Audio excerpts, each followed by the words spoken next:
ত্রিপুরার বুকে এক টুকরো পর্তুগাল, মরিয়মনগরের ৫০০ বছরের অজানা ইতিহাস। ভাবুন তো, ভারতের উত্তর পূর্বের ছোট রাজ্য ত্রিপুরার একটি গ্রামের নাম মরিয়মনগর। এখানে গেলে আপনি এমন কিছু মানুষের সঙ্গে দেখা করবেন যাদের পদবি ডি মেলো, ডি সুজা, ডি সিলভা, লেগার্ডো কিংবা মার্চার। তারা বাংলা ভাষায় কথা বলেন, বাঙালির মতো মাছ ভাত খান, দুর্গাপূজার ছুটিও উপভোগ করেন, আবার বড়দিন সামনে এলে সমানভাবে উৎসব পালন করেন। কিন্তু তাদের পূর্বপুরুষ এসেছিল প্রায় ৫০০ বছর আগে, হাজার হাজার কিলোমিটার দূরে, আর সেই দেশটি হচ্ছে পর্তুগাল। এখন প্রশ্ন হলো, কেন ইউরোপীয় মানুষ ত্রিপুরায় এলো? আর কি ব্যবসায়ী ছিল তারা? জলদস্যু নাকি যুদ্ধের সৈনিক? আর কিভাবে তারা ত্রিপুরার সমাজের অংশ হয়ে উঠলো, আর কিভাবে ওই জায়গাটার নাম মরিয়মনগর হলো? আজকের ভিডিওতে আমরা জানবো ত্রিপুরার ইতিহাসের এক বিস্মৃত অধ্যায়। এটি শুধু কয়েকটি পরিবারের গল্প নয়, এটি যুদ্ধ, রাজনীতি, অভিবাসন আর সাংস্কৃতিক মেলবন্ধনের গল্প। Welcome to my channel history IQ. পর্তুগিজদের ভারতে আগমন। 1498 সাল আমরা সবাই জানি। পর্তুগিজ নাবিক ভাস্কো ডা গামা কালিকট বন্দরে পৌঁছালেন। এই ঘটনাই ভারত মহাসাগরের ইতিহাসকে বদলে দিয়েছিল। পর্তুগিজরা শুধু ব্যবসা করতেই ভারতে আসেনি, তারা দুর্গ নির্মাণ করেছে, সমুদ্র পথ নিয়ন্ত্রণ করেছে, কখনো জলদস্যুতাও করেছে, আবার অনেক সময় স্থানীয় রাজাদের ভাড়াটে সৈন্য হিসাবেও কাজ করেছে। ১৬শ শতাব্দীর মধ্যেই চট্টগ্রাম, সন্দ্বীপ, নোয়াখালী এবং বাংলার উপকূলে তাদের শক্তিশালী উপস্থিতি তৈরি হয়েছে। সেখান থেকে উত্তর পূর্ব ভারতের বিভিন্ন অঞ্চলে কিছু পর্তুগিজ গোষ্ঠীর প্রবেশ ঘটেছে। ভিডিওর মাঝখানে ছোট্ট একটা অনুরোধ সবাইকে করি। আমার একটা নতুন প্রতিষ্ঠান গড়ে উঠেছে, Asiatic institute of competitive studies. এই Asiatic institute of competitive studies, যেখানে বর্তমানে সাহায্য করা হচ্ছে বিভিন্ন এক্সপার্টসদের মাধ্যমে। কোর্সগুলি হচ্ছে ক্যাট, এসটিজিটি, জেআরবিটি, আর পরবর্তী সময়ে অন্যান্য প্রতিযোগিতামূলক পরীক্ষা শুরু হবে। আমাদের আরেকটা নতুন চ্যানেলও রয়েছে, অবশ্যই চ্যানেলটাকে সাবস্ক্রাইব করবেন, আমি লিংক দিয়ে দেব ডেসক্রিপশনে। আপনাদের অনেক সময় নিয়ে নিলাম, এবার আসি মূল বিষয়ে।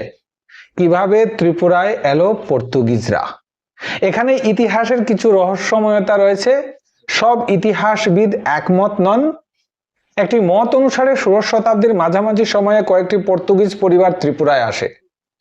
অন্য একটি বহুল স্বীকৃত মত বলছে মহারাজা অমর মাণিক্য ১৫৭৭ থেকে ১৫৮৬ চট্টগ্রাম ও নোয়াখালী অঞ্চলে অবস্থানকারী কিছু পর্তুগিজ ভাড়াটে সৈন্যকে মুঘল ও মগ আক্রমণ মোকাবিলার জন্য নিজেদের বাহিনীতে নিয়োগ করেছিলেন।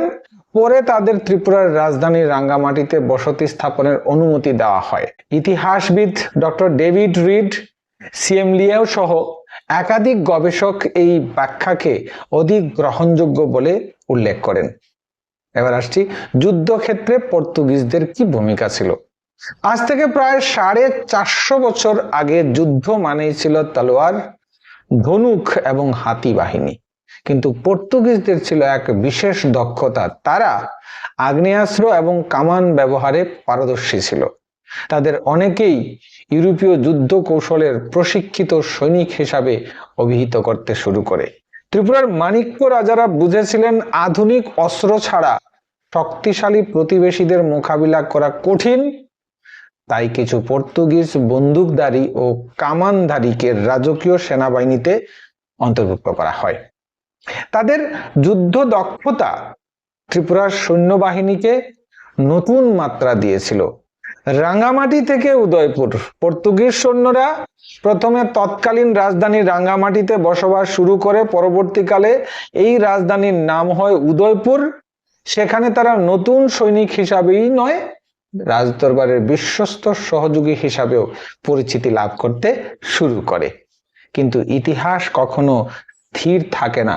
সময়ের সঙ্গে সঙ্গে রাজধানীও বদলায়, রাজধানী বদলে গেল তাদের জীবন। 1760 সালের দিকে মহারাজা কৃষ্ণমাণিক্য রাজধানী উত্তর দিকে স্থানান্তরিত করেন, বর্তমানে আগরতলা অঞ্চলে। সেটা আমরা শমশের গাজীর আক্রমণের বিভিন্ন পর্যায়গুলিতে আমরা দেখেছি। রাজ পরিবারের সঙ্গে সেই পর্তুগিজ পরিবারগুলিও নতুন রাজধানীর কাছে চলে আসে। কিছু মানুষ রাজসেনায় বন্দুকবাজ হিসাবেই থেকে যান, আর যারা সেনাবাহিনীতে ছিলেন না তারা কৃষিকাজ শুরু করেন। রাজা তাদের করমুক্ত জমি দান করেন। এই জমি পরে পরিচিত হয় মরিয়মনগর, অর্থাৎ মেরি বা মাদার মেরির ভূমি হিসাবে। মাত্র 5টি পরিবার, লোককথা ও স্থানীয় ঐতিহ্য অনুযায়ী শুরুতে মাত্র 5টি পর্তুগিজ পরিবার এখানে স্থায়ীভাবে বসবাস শুরু করেছিল।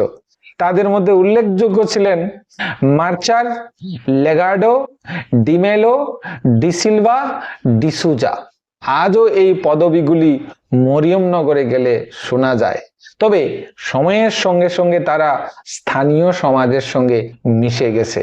তাদের ভাষা এখনো বাংলা, খাদ্যাভ্যাস প্রায় সম্পূর্ণ বাঙালি, কিন্তু পদবি এবং খ্রিস্টান ধর্মীয় ঐতিহ্য এখনো তাদের অতীতের স্মৃতি বহন করে। মরিয়মনগর একটি গ্রামের জন্ম। আগরতলা শহর থেকে খুব বেশি দূরে নয়। সবুজে ঘেরা শান্ত একটি জনপদ আজ আমরা যাকে মরিয়মনগর নামে চিনি। কিন্তু এই নামের পেছনে লুকিয়ে আছে কয়েক শতাব্দীর ইতিহাস, যেটা আমরা এর মধ্যে আলোচনা করেছি। স্থানীয়ভাবে এই অঞ্চলটি পরিচিত হয়ে ওঠে মরিয়মনগর বা মাদার মেরির নগর বা মেরির ভূমি। এই নাম থেকে বোঝা যায় এখানকার খ্রিস্টান ধর্মীয় পরিচয় কতটা গভীর। কিন্তু আশ্চর্যের বিষয় হলো এই মানুষগুলি নিজেদের কখনো ত্রিপুরা থেকে আলাদা ভাবেনি। তারা এই রাজ্যের মানুষ হয়ে উঠে, তারা সৈনিক থেকে কৃষক হয়ে উঠে, তারা রাজ পরিবারের সেবক থেকে রাজ্যের মানুষ হয়ে উঠে। আজও যদি আপনি মরিয়মনগরে যান তাহলে সেখানে কেউ পর্তুগিজ ভাষায় কথা বলবে না, এমনকি অধিকাংশ মানুষ ল্যাটিন ভাষাও জানে না। বাড়িতে বাংলা ভাষায় কথাবার্তা, শিশুরা বাংলা ও ইংরেজি মাধ্যমে পড়াশোনা করে, খাবার টেবিলে মাছ, ভাত, ডাল, মাংস, শাকসবজি সবই বাঙালি পরিবারের মতো। তবু একটা জিনিস আজও অতীতকে মনে করিয়ে দেয়, সেটি হলো তাদের পদবি মার্চার, লাগার্ডো, ডিমেলো, ডিসিলভা, ডিসুজা। এই নামগুলি যেন 500 বছরের ইতিহাসের জীবন্ত সাক্ষী। তাদের পরিবার প্রায় 18 প্রজন্ম ধরে ত্রিপুরায় বসবাস করছে, কিন্তু 1980 সালের দাঙ্গার বহু পুরনো দলিল নষ্ট হয়ে যাওয়ায় বংশ পরিচয়ের সম্পূর্ণ ইতিহাস উদ্ধার করা কঠিন হয়ে পড়ে। এবার আসছি বিয়ে, সংস্কৃতি ও নতুন পরিচয়। সময়ের সঙ্গে সঙ্গে পর্তুগিজ পরিবারগুলির বিবাহ হতে থাকে স্থানীয় বাঙালি ও ভারতীয় পরিবারগুলির সঙ্গে। ফলে জন্ম নেয় এক নতুন পরিচয়, ইন্দো পর্তুগিজ সম্প্রদায়। আজ তাদের নামের প্রথম অংশ ভারতীয়, শেষের অংশ পর্তুগিজ। যেমন ভেনু লাগার্ডো, হেলেন ডিসুজা, মানিক ডিমেলো। এই নামগুলি বলে দেয় ইতিহাস কখনো একরঙা নয়, এটি নানা সংস্কৃতির মিলনের ফল। অনেক পরিবারের মহিলারা আজও সিঁদুর পরেন, আবার বড়দিনও পালন করেন। দুর্গাপূজায় প্রতিবেশীদের বাড়িতে যান, আবার ক্রিসমাসে সবাইকে আমন্ত্রণ করেন। এই মিশ্র সংস্কৃতি মরিয়মনগরের সবচেয়ে বড় পরিচয়। মরিয়মনগর চার্চ ত্রিপুরার প্রথম ক্যাথলিক প্যারিশ। মরিয়মনগরের ইতিহাস শুধু পর্তুগিজ পরিবারেই সীমাবদ্ধ নয়, এখানে গড়ে ওঠে ত্রিপুরার প্রথম ক্যাথলিক প্যারিশ। 1930-এর দশকে এখানে চার্চ প্রতিষ্ঠিত হয় এবং 1939 সালে শান্তির রানী, কুইন অফ পিস প্যারিশ আনুষ্ঠানিকভাবে প্রতিষ্ঠিত হয়। বহু বছর ধরে এটিই ছিল সমগ্র ত্রিপুরার একমাত্র ক্যাথলিক প্যারিশ। এখান থেকেই পরে রাজ্যের বিভিন্ন অঞ্চলে ক্যাথলিক মিশনের বিস্তার ঘটে।